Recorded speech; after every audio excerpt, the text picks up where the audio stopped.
신도 버린 사람들, 권리를 구걸하지 말고 투쟁하라. 다무. 나시크는 운동에 심장부였고 열정적인 마하르들이 그곳에 모여 의논을 하고 계획을 짰다. 어디를 가나 바바사헤브와 사원의 사진이 나란히 놓인 포스터가 붙어 있었다. 거기 적힌 문구는 군더더기 없이 분명했다. 신은 모두의 것이다. 힌두교도는 누구나 사원에 출입할 수 있어야 한다. 소누와 나에게는 너무나 뜻밖의 상황이었다. 바바사헤브의 가르침에 따라 마을의 전통을 거부한 충격이 아직 채 가시지 않았는데 바로 그 운동이 눈앞에 펼쳐지고 있었다.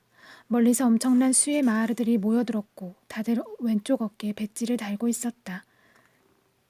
군중 속에 섞이고 보니 깊이 참여해서 뭐든 하고 싶었다. 흥분된 마음에 가라앉힐 수가 없어서 모여든 사람들을 안내하고 있는 진행요원에게 다가갔다. 자이빔, 바바사헤브 만세. 우렁차게 인사를 한 후 배지도 없고 그걸 살 이 안나도 없지만 우리도 바바사헤브의 열렬한 추종자라고 말했다. 괜찮아요. 저를 따라오세요. 그는 천막에 마련한 임시 사무실로 우리를 데려가더니 명부의 이름을 적은 후 배지 2개를 주었다. 나는 자랑스럽게 소누와 내 어깨에 배지를 달고 그곳에서 만들어지고 있는 세력의 일부가 되었다는 사실에 흥분을 억누를 수 없었다. 여자들도 많았다. 아이를 품에 안은 사람이 있는가 하면 여럿을 줄줄이 달고 다니는 사람도 있었다. 수많은 진행요원들이 그 사이를 돌아다니며 상황을 설명했다. 우리는 불가촉 천민이 힌두 사원에 출입할 수 있게 될 때까지 사티아그라하와 시민 불복종 운동을 벌일 겁니다. 우리도 똑같은 인간이며 무엇보다 우리도 힌두교도입니다. 우리는 사원에 출입할 수 있어야 합니다. 우리의 마음은 다 함께 입을 모아 외치는 이 구호로 터져나왔다. 자이빔. 장소의 선택도 놀라웠다. 마하드 걸기 때처럼 바바사헤브는 이번 걸기를 위해 신중한 판단 끝에 칼라람 사원을 선택했다. 저녁에 활동가들과 모여 앉아 이야기를 하던 중에 내가 마하드 초다르 저수지 행진에 참가했었다는 말을 했다. 바바사헤브를 직접 봤단 말이에요? 누군가 물었다. 갑자기 나를 보는 사람들의 눈빛이 달라지면서 뭄바이에서 일어난 운동에 대해 더 자세히 듣고 싶어 했다. 나도 바라던 바였고 우리의 이야기는 깊은 밤까지 이어졌다. 나는 바바사헤브의 연설에 대해 내가 기억할 수 있는 모든 것을 들려주었다. 그들은 이번 행사를 몇 달 전부터 준비해왔으며 바바사헤브가 뭄바이에서 방향을 잡아준다고 말했다. 그는 라마 신의 탄신일인 나바미에 맞추어 나시크에 올 예정이었다. 현지 활동가들이 위원회를 구성해서 사원 운영자들과 대화를 시도했지만 사원 측에서 논의 자체를 거부했기 때문에 아무런 성과도 끌어내지 못했다. 활동가들은 일주일 내에 반응을 보이지 않으면 시위를 벌이겠다고 최후 통첩을 보냈다. 이미 마하라슈트라 전역의 불가촉 천민에게 칼라람 사원에서 라마신을 섬길 권리를 주장하기 위해 나시크에 결집하자는 이야기가 전달되었다. 걸기의 그날 우리는 모두 자이빔이라는 말로 인사를 나누었다. 약 2만 명이 그곳에 모였다.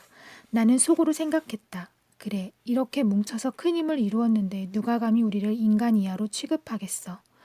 바바사헤브가 모든 불가촉 천민에게 단결을 촉구한 이유를 알 것 같았다. 바바사헤브의 부름에 이렇게 많은 사람들이 나시크로 모여들었고 우리의 운동에 힘이 실렸다. 그날의 모임은 바바사헤브의 지휘로 시작되었다. 지역의 지도자들이 먼저 등장해서 계획을 설명했다. 그런 다음 바바사헤브가 연설을 하려고 일어서자 그 많은 군중이 열광적인 환호를 보냈다.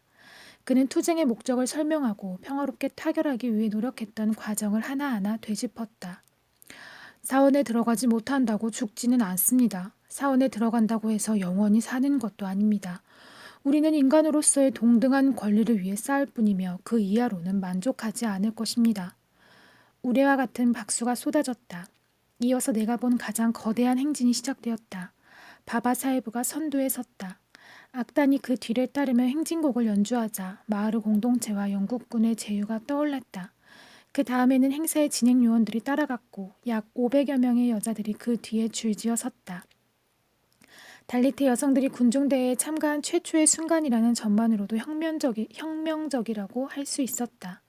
규율과 결의로 무장한 수천 명의 시위대가 그 뒤를 질서정연하게 따라갔다. 행렬이 사원에 다다랐을 때에는 출입문이 잠긴 건 물론이고 방채까지 쳐놓았다.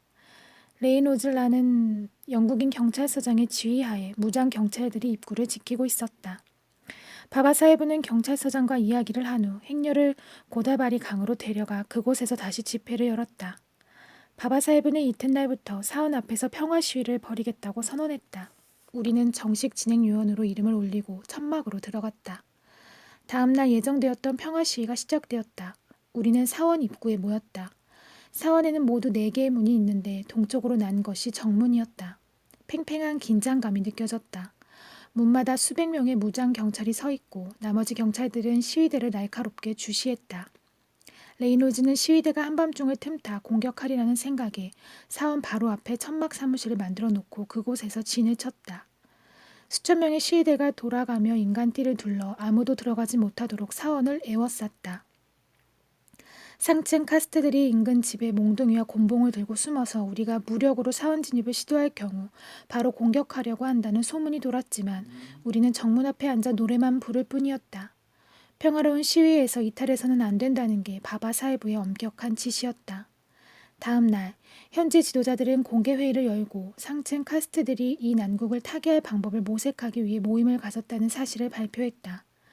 전해진 바에 따르면 일부 진보적인 힌두 운영자들은 불가촉 천민의 요구에 동감을 표했다고 한다. 하지만 정통파에서 뜻을 굽히려 들지 않았다. 심지어 진보적인 사람들에게 돌과 신발을 내던지기까지 했다는 것이다. 몇몇 골수파들은 라마신이 온다고 해도 불가촉 천민에게 문을 열게 만들 수는 없다고 단언했다. 그 자리가 난장판으로 끝났을 건 불 보듯 뻔한 일이었다. 그 소식을 들은 우리는 더욱 굳은 의지로 시위를 계속했지만 긴장이 고조된 와중에도 다행히 불미스러운 일은 일어나지 않았다. 이틀이 지난 후에도 상황은 여전히 교착 상태였다. 오후에 나이든 브라만이 사원 앞을 지나가다 타는 듯한 햇볕 아래 쪼그리고 앉아 노래를 부르는 우리를 보았다. 그는 우리의 결연한 의지에 감동을 받은 나머지 작은 손지갑을 열어 가지고 있던 돈을 몽땅 우리에게 주었다. 그리고 이런 말로 상층 카스트를 조롱했다. 신을 경배하려는 여러분의 의지에는 사원의 돌담도 녹아내리겠지만 정통파들의 심장은 어림도 없을 겁니다. 시위를 하던 사람들 여럿이 일어나 연설을 했고 일부는 힌두교를 버리고 다른 종교로 개종할 것을 주장했다. 힌두교가 우리를 동등한 인간으로 대우하지 않는데 우리가 힌두교의 교리를 믿는 게 무슨 의미가 있습니까? 그때 나시크는 자극적인 소문으로 뜨겁게 타오르던 중이었다. 불가촉 천민의 주장에 동감한 브라만 한 명이 높은 태생의 폭력배들에게 심하게 맞았다는 이야기였다. 그 브라만은 불가촉 제도가 힌두교의 오점이라고 주장하며 그것을 폐지하기 위해 싸웠다. 절박한 심정이 된 그는 힌두교에서 이슬람으로 개종했다. 그리고 가네슈와 아바지 쿨카른이라는 이름을 버리고 칸 모하메드로 이름까지 바꾸었다. 하루는 그가 식당에 들어가 무슬림 지정석에 앉았는데 호텔을 운영하는 고귀한 태생의 남자한테 매를 맞고 쫓겨났다는 것이다. 많은 지도자들이 개종은 해결책이 아니라고 반박했다. 바바사헤브도 힌두교를 부정한다고 해서 달라지는 건 아무것도 없다고 말했다. 상황을 변화시킬 유일한 방법은 힌두교를 안에서부터 개혁하는 것뿐이라고 했다. 시위는 6일째에 접어들었다. 그리고 7일째 되던 날 공개회의가 열렸고 마하트마 간디가 단디라는 인근 마을에서 영국의 소금법을 거부했다는 소식이 전해졌다. 또한 간디는 영국의 통치에 저항하고 인도 국민회의를 지지하기 위해 전국적인 시민 불복종 운동을 선언했다. 한편 처음에는 불가촉 제도 폐지와 사원 출입 운동을 지지했던 인도 국민회의의 지도자들 가운데 상당수가 바바사헤브에게 시위를 중단하라는 압력을 가하기 시작했다. 하지만 불가촉 천민의 지도자인 바바사헤브는 그 요구를 거부했다. 우리의 기본적인 인권 그리고 문명과 문화의 혜택을 받을 권리를 더는 거부할 수 없다. 우리는 인간으로서 타고난 권리를 쟁취하는 그날까지 운동을 계속해야 한다. 다음 날 인도인 지방 행정관이 지방 장관과 무장 경찰관 한 명을 대동하고 상황을 살피러 왔다. 자신들을 보고도 우리가 자리에서 일어나지 않자 그들은 당황했다. 우리는 그들의 존재를 무시한 채 계속 노래를 부르고 구호를 외쳤다. 잠시 후 바바사헤브가 연설을 하기 위해 도착했을 때에는 모두가 열광적으로 환호했다. 관리들은 화가 나서 얼굴이 벌겋게 달아올랐다. 사원의 운영자들은 관계당국의 힘을 빌려 이 일을 해결하려고 했다. 그들은 사원이 사유재산이므로 출입권에 대한 궁극적인 권한이 자신들에게 있다고 주장했다. 하지만 돌아다니는 이야기에 따르면 그들은 사유재산을 입증할 증빙 서류를 제출하지 못했다고 한다. 반면에 우리에게는 사원이 1년 넘게 1,000루피의 정부 보조금을 받기 때문에 공유 재산임을 입증할 증거가 있었다. 교착 상태는 계속되었다. 그때 지방 행정관이 사원 인접 지역에서 열리는 모든 집회를 불법으로 간주하라는 의견을 올렸다. 오랜 토의 끝에 정부에서는 그 의견을 수용하지 않았고 행정관은 다른 곳으로 보내졌다. 시위는 계속되었다. 그동안 손우와 나는 수천 명의 행사 진행자를 위해 세운 임시 숙소에 머물렀다. 우리는 음식을 만들어서 사람들과 나누어 먹었다. 위대한 투쟁에 참가하는 것은 손우와 나에게 즐거운 경험이었다. 3월 말에 접어들면서 라마 나밤이 즉 라마신의 탄신일이 다가왔다. 문을 닫아 건지 거의 한 달 만에 사원이 문을 열었다. 이 순간을 기다렸던 우리는 즉시 행동에 돌입했다. 인간띠를 이어서 입구를 막았고 먼저 온 사람부터 신을 경배해야 한다고 주장했다. 문은 황급히 다시 닫혔다. 수천 명이 체포될 것을 각오하고 정해진 선을 넘어 인간띠를 이었다. 곤봉 세례가 쏟아졌고 호송차를 꽉꽉 채운 사람들 중에는 나도 끼어 있었다. 유치장은 시위대로 넘쳐났다. 우리는 도시 밖으로 쫓겨나 물도 없고 먹을 것도 없고 들어가 쉴 데도 없는 곳에 버려졌다. 하지만 우리는 흔들리지 않았다. 노래를 부르고 구호를 외치며 행진을 해서 네다섯 시간 만에 다시 사원으로 돌아왔다. 이 전략은 한동안 계속되었다. 그러나 우리를 전부 실어 나를 호송차가 없었고 경찰은 결국 손을 들었다. 그 다음날 사제들이 잔꾀를 썼다. 대사자의 거처에는 사원의 성소로 곧장 이어지는 통로와 별도의 출입구가 있었다. 사제들은 대사자의 집을 통해 조용히 상층 카스트들을 사원으로 들여보내기 시작했다. 대사자의 집을 봉쇄하고 싶었지만 지도부에서는 그곳이야말로 사유재산이기 때문에 합법적으로는 그럴 방법이 없다고 설명했다. 평화롭게 합법적인 시위를 벌이라는 게 바바 사헤브의 지시였다. 그렇기는 해도 바바 사헤브는 이 문제를 영국 정부에 제기했다. 그는 사제들의 그 같은 교활한 행동이 대단히 도발적이라고 경고했다. 라마 나바미인 4월 7일에 사제들은 시위대들을 따돌릴 또 다른 묘안을 짜냈다. 사원 앞에는 라마신을 섬기러 온 신도들이 장사진을 이루었다. 입구마다 사제들이 양옆에 나와서서 신도들에게 어떤 카스트냐고 물어본 후에 입장을 시켰다. 상층 카스트만이 안에 들어갈 수 있었다. 상층 카스트 사람들은 그런 질문을 받는다는 자체에 화를 냈다. 우리가 누군지 모르시오? 우리를 불가촉 천민으로 의심하는 거요? 우리의 카스트를 입증하라니? 그들은 호통을 쳤다. 아니요. 조금도 의심하지 않습니다. 모두 고귀하신 분이라는 걸 알지만 부디 이렇게 물어볼 수밖에 없는 사정을 헤아려 주십시오. 저희도 어쩔 수가 없습니다. 사방에 마하라들 천지라서요. 사제들은 변명을 했다. 그러나 아무리 애를 써도 사제들은 겉모습만으로는 카스트를 구분할 수 없었다. 이걸 알게 된 수백 명의 불가촉 천민이 상층 카스트 행세를 해서 사원에 들어갔다. 안에 들어가면 기도를 하기 전에 사제들이 가족이나 부락의 이름을 물어보는 게 관례였다. 많은 사람들이 마을의 이름을 듣기 시작하자 사제들은 뒤로 나자빠질 지경이었다.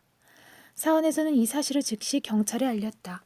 경찰들은 사원 안에서 불가촉 천민을 발견하는 대로 두들겨 패기 시작했다. 우리로 도망을 치는 와중에 사제가 불가촉 천민 소녀를 때미는 일이 일어났고 소녀는 사제의 뺨을 철썩 올려쳐서 모두를 경악하게 만들었다.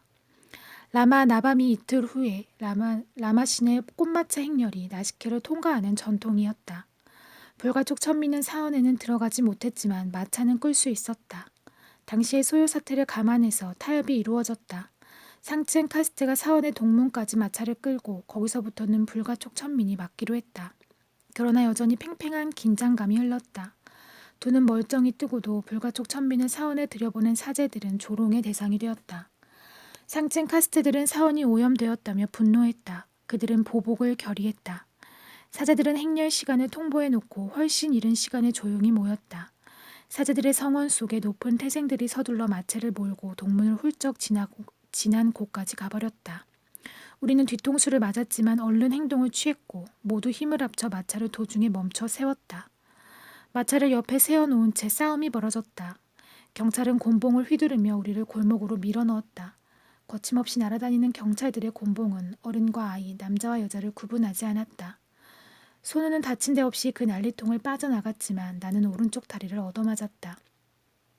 노련한 진행 요원들의 충고에 따라 사람들은 손으로 머리를 감싸고 몸을 둥글게 말았다. 준법의 울타리가 무너지면서 몇몇 선동가들이 가게에 불을 질렀다. 불은 빠르게 번지며 많은 재산을 집어삼켰고 자전거와 자동차도 불에 탔다. 바바사헤브를 포함한 수많은 시위대가 부상을 당했다.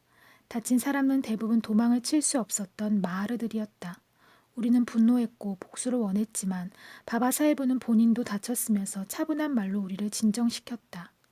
이제는 사원 주변에서 모든 집회가 금지되었고 그걸 어길 경우 체포되었다.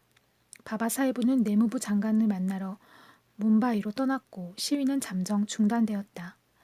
나시크에서 더 할 일이 없어졌기 때문에 시위대들은 전부 마을로 돌아가기 시작했다.